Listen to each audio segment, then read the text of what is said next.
Very good afternoon. आज हम लोग बात करेंगे हर्बर्ट साइमन और उनका योगदान विशेषकर निर्णयन के क्षेत्र में।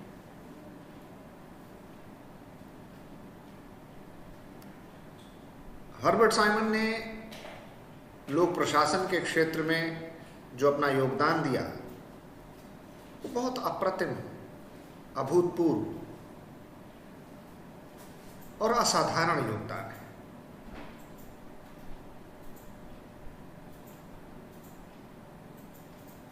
साइमन बहुमुखी प्रतिभा के धनी थे। विस्कॉन्सिन में 1916 में अमेरिका में उनका जन्म हुआ। 1936 में उन्होंने ग्रेजुएशन पूरा किया। 1943 में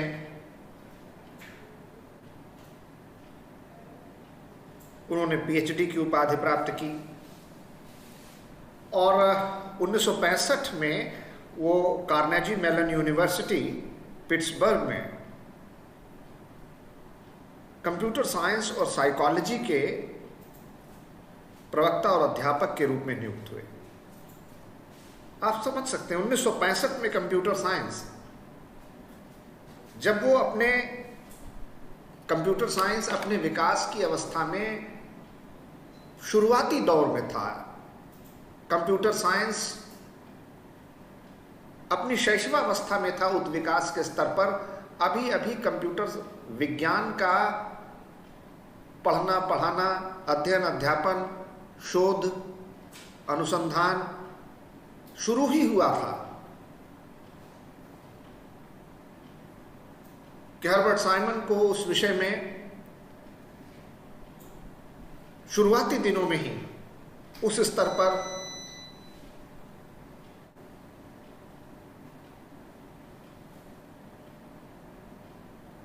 प्रामाणिक जानकारियां और प्रामाणिक विद्वता प्राप्त थी।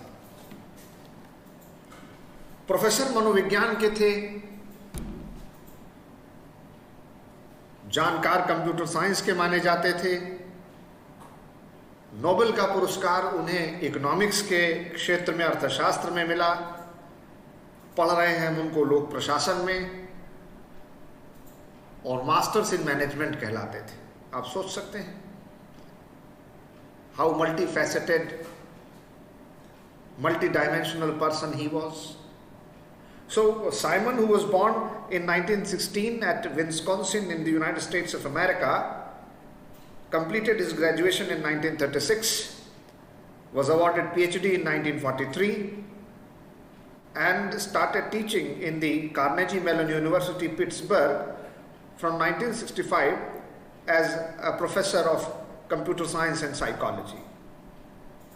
He was later on also awarded Doctorate of Science from University of Yale. Doctorate of science DSc की उपाधि उनको येल विश्वविद्यालय से मिली और 1978 में उन्हें इकोनॉमिक्स का अर्थशास्त्र मिला, अर्थशास्त्र का नोबेल पुरस्कार मिला। He was awarded Nobel prize in economics in 1978। आइए थोड़ा इनके बारे में देखते हैं। तो जैसा कि आप देख सकते हैं, Herbert Alexander Simon was an American economist, political scientist, and cognitive psychologist whose primary research interest was decision making within organizations, and is best known for the theories of bounded rationality and satisficing model. As you can see, it is from Wikipedia. Born on 15th June 1916, Milwaukee, Wisconsin, United States. Died on 9th February 2001, Pittsburgh, Pennsylvania, United States. And Nobel Memorial Prize in Economic Sciences in 1978, and many other awards was given to him. He was an intellectual giant. अब अगर इनके बारे में हम बात करें तो उन्होंने निर्णय का विज्ञान दिया। निर्णय का विज्ञान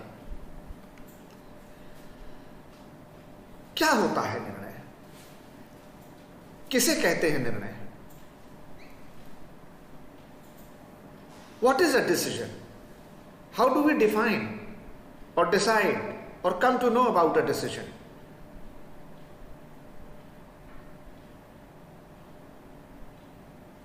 इसको थोड़ा देखते हो, समझते हैं। जैसे ही हमारे जीवन में कोई समस्या आती है, हम उस समस्या को दूर करने के लिए अपने मन मस्तिष्क में तरह तरह के समाधान, तरह तरह के विचार विकसित करते हैं। कई सारे विकल्प हमारे सामने आते हैं, 1, 2, 3, 4, ये विकल्पों की संख्या कुछ भी हो सकती है। और फिर हम एक एक विकल्प का मूल्यांकन करते हैं।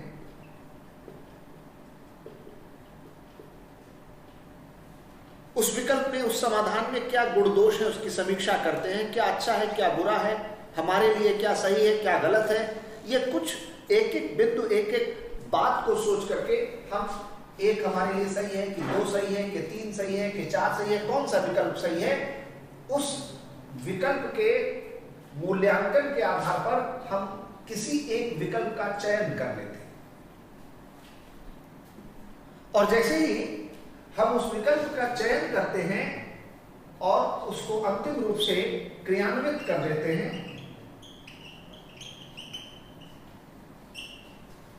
वैसे ही हमारा विकल्प जो हमने चयन करके क्रियान्वित कर दिया, निर्णय के रूप में परिवर्तित हो जाता है। और फिर हम प्रतिपुष्टि के माध्यम से देखते हैं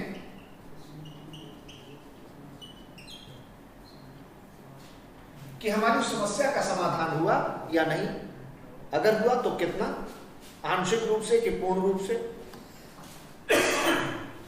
और इस तरह से इसको हम निर्णय प्रक्रिया का चक्र या निर्णयन चक्र कहते हैं।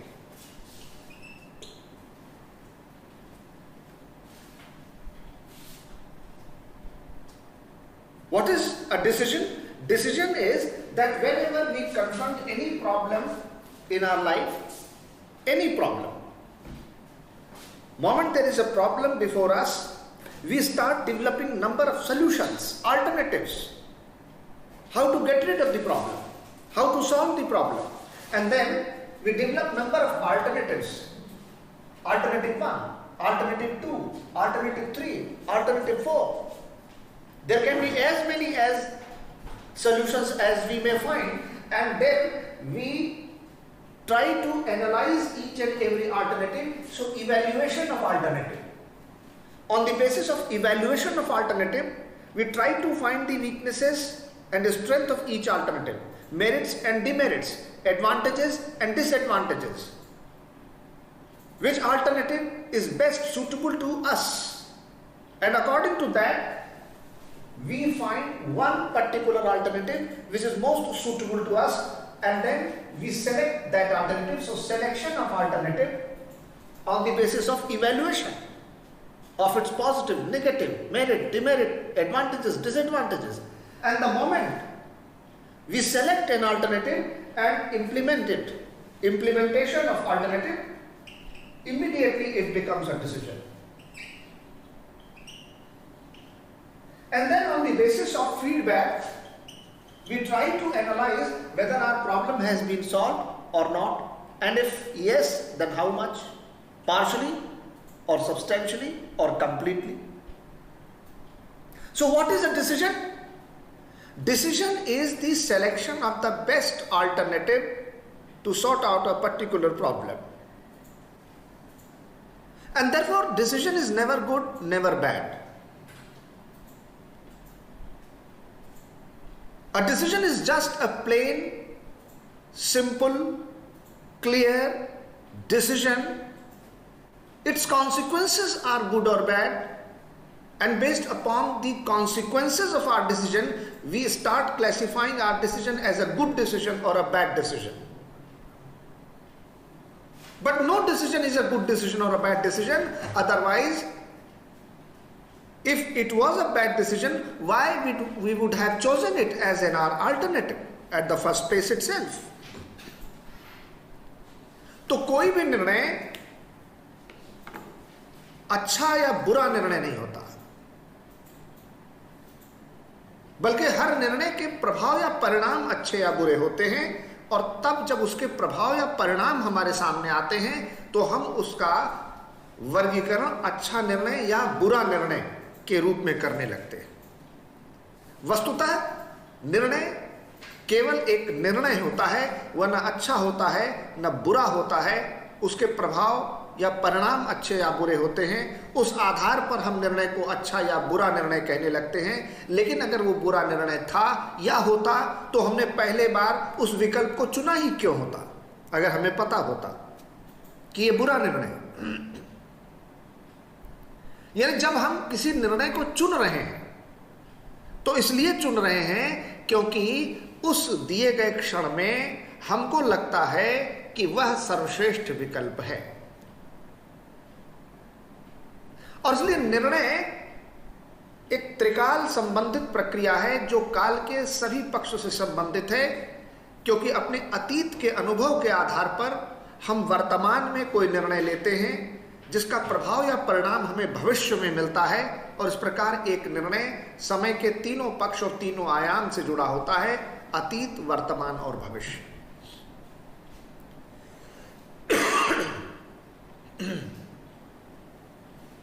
So a decision is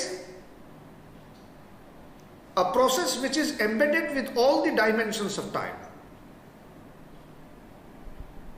Based upon the experiences of our past, we take decision in the present, and then its consequences we see in future. So a decision has its interlinkages with all the three dimensions of time, past, present and future. तो हम निर्णय को कैसे परिभाषित कर सकते हैं? हम कह सकते हैं कि किसी भी समस्या के समाधान के लिए सर्वश्रेष्ठ विकल्प का चयन ही निर्णय है। How we can define decision? We can say that in order to solve a particular problem, selection of the best possible alternative is called decision. अतः एक निर्णय में कई चरण होते हैं। पहला, समस्या का निर्धारण। दूसरा, विकल्पों का विकास। तीसरा, विकल्पों का मूल्यांकन। चौथा, किसी एक विकल्प का चयन। पांचवा, उस विकल्प का क्रियान्वयन। जैसे ही क्रियान्वयन, वह निर्णय हो गया। और फिर प्रतिपुष्टि, जिसके आधार पर देखते हैं समस्या का समाधान हुआ या नहीं। So we can say, and we can very clearly see here that a decision is a multi-step process involving many steps. Number one, determination of the problem. Number two, development of alternatives. Number three, evaluation of alternatives. Number four, selection of the best choice as an alternative, implementation of alternative, and the moment we have implemented the choice, it becomes a decision, and then based upon the feedback, we come to know whether the problem has been solved or not. So this is the step involved in decision making. Negro has said that a decision is a journey from lack of knowledge to complete knowledge. Negro का कहना है कि निर्णय ज्ञान के अभाव से ज्ञान के पूर्णता की ओर चलने वाली एक निरंतर यात्रा है। Why? How? The moment we face a problem in our lives, we are not able to know how to deal with this. We are perplexed, we are flummoxed, we become nonplussed. We find ourselves in a disarray. We are not able to see the route, the way out of this, how to come out of this problem. We find ourselves in complete dark. Fear of the unknown grips us. That is lack of knowledge. And then we start developing various alternatives to solve the problem. Development of knowledge. Then we start evaluating the alternatives. Good, bad, right, wrong, merit, demerit, advantages, disadvantages, more knowledge. And then we find one particular choice, one particular option, one particular alternative as the best to sort out the problem. More and more and more knowledge. And then we implement it to solve the problem. That is the highest knowledge, complete knowledge.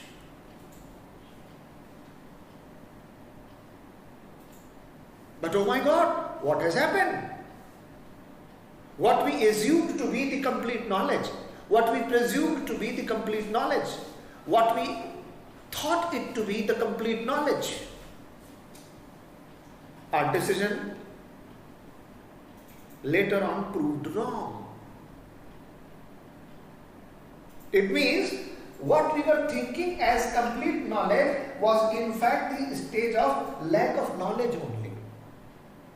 And therefore, what is decision making? Decision making is a journey from lack of knowledge to complete knowledge, and complete knowledge to lack of knowledge. It keeps on happening.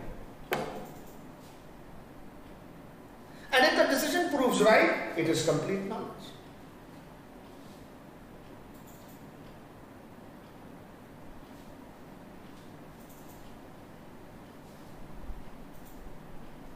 तो Negro और Negro का कहना है कि निर्णयन सदा सर्वदा शाश्वत यात्रा है ज्ञान के अभाव से ज्ञान की पूर्णता की ओर। क्योंकि जैसे ही हम किसी समस्या के सामने आते हैं, किसी समस्या से घिरते हैं, किसी समस्या से दो चार होते हैं, हमें समझ में नहीं आता कैसे इससे बाहर निकले। हम अपने आप को अंधकार में पाते हैं। हमारे सामने समस्या का घटाटोप ऐसा गहरा हो जाता है कि हमें अपने अस्तित्व, अपने विचार की शून्यता का अनुभव होता है। हम समझ नहीं पाते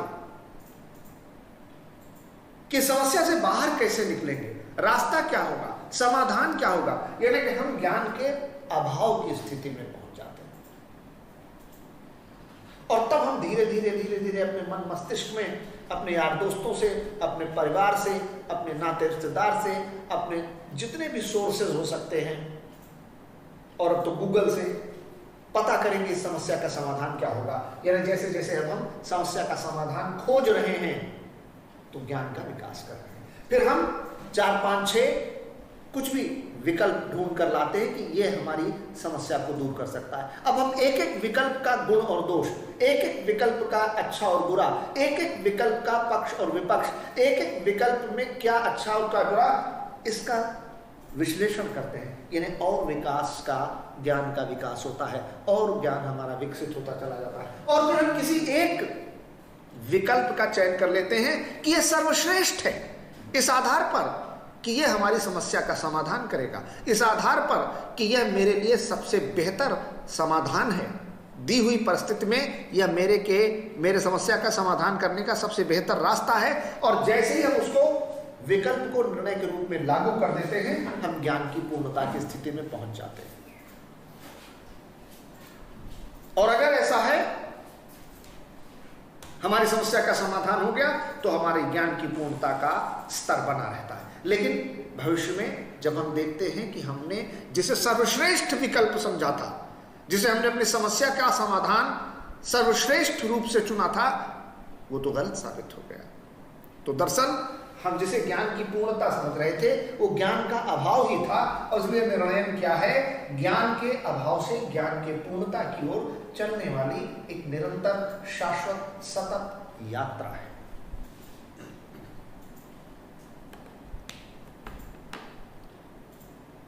आदि शंकराचार्य ने एक बार कहा था,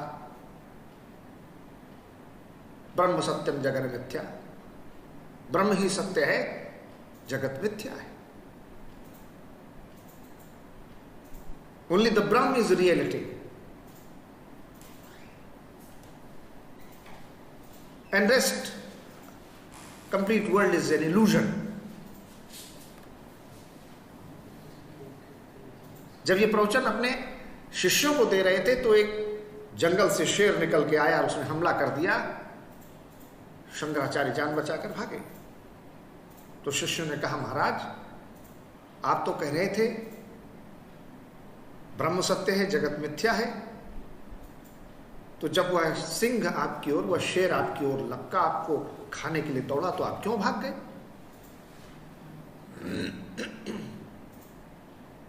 अपना जीवन आपको इतना प्रिय क्यों लगा? तो उन्होंने कहा, अगर तुमको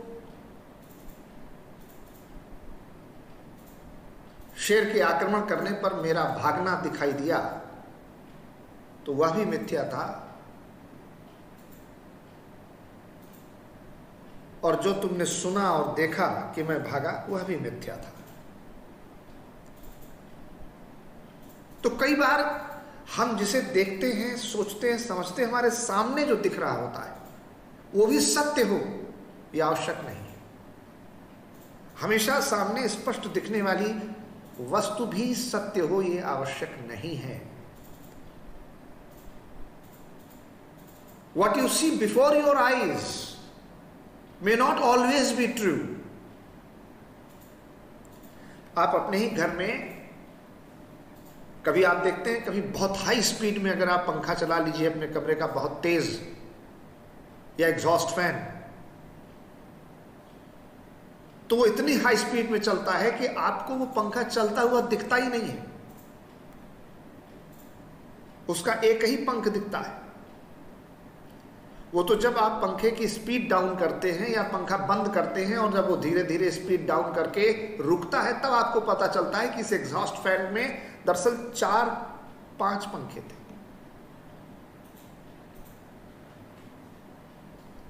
तो जिस निर्णय को हम सर्वश्रेष्ठ आज समझ रहे हों वो कल को गलत भी साबित हो सकता है, और जिसको आज हमने बेमन से समझ करके कोई निर्णय लिया ये समझ करके शायद ये सही नहीं है, वो कल को एक बेहतरीन निर्णय भी साबित हो सकता है। दूसरी बात यह है कि ये समझना कि निर्णय की शक्ति संगठन में सदैव ऊपर शीर्ष पर केंद्रित होती है, निर्णय सदैव एकल केंद्रित होता है, यह भी सही नहीं है।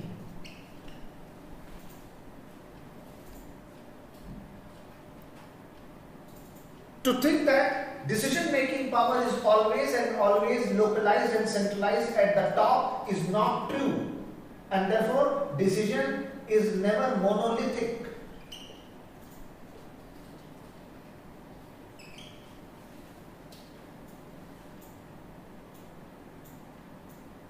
बल्कि संगठन में जिस भी स्तर पर जो भी व्यक्ति जहां भी काम कर रहा है अपने कार्य के संबंध में वह निर्णय लेता रहता है, और उस निर्णय का संबंध व्यक्ति के कार्य के स्तर और कार्य की प्रकृति और कार्य के संबंध में होता है। व्यक्ति किसी भी पद पर है, निर्णय लेता है, इसलिए निर्णय सिर्फ और सिर्फ शीर्ष पर संगठन में केंद्रित होता है, यह भी उचित नहीं है। So to think that the decision is always concentrated at the top, localized at the top, and therefore decision making is only and always a monolithic structure is not true, because decisions are operative decisions also taken at the functional levels, right from bottom to top, irrespective of the levels of hierarchy. Whoever is working at whatever level of the organization, they take decision related to their work and functions at whatever hierarchy they are performing their jobs. And therefore decisions at the top, when they are taken, they are called policy decisions, and when decisions at the functional levels are taken, they are called operative decisions. तो जब संगठन के शीर्ष स्तर पर निर्णय लिए जाते हैं तो वह नीतिगत निर्णय कहलाते हैं, और जब प्रत्येक कार्यात्मक स्तर पर लिए जाते हैं तो वह कार्यदायी या कार्यकारी निर्णय कहलाते हैं। अब ये सब जो कुछ हुआ निर्णयन के बारे में, उसमें साइमन का क्या योगदान था? What is the contribution of Herbert Simon in decision making?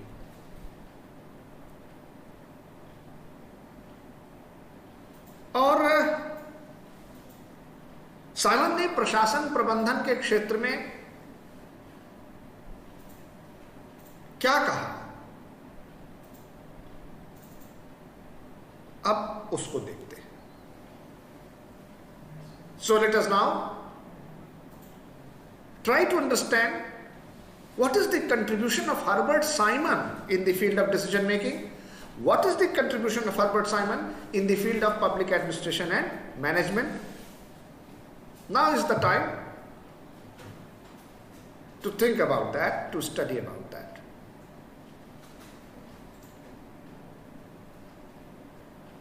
तो चलिए ये अगले लेक्चर में हम लोग बात करेंगे। Thank you.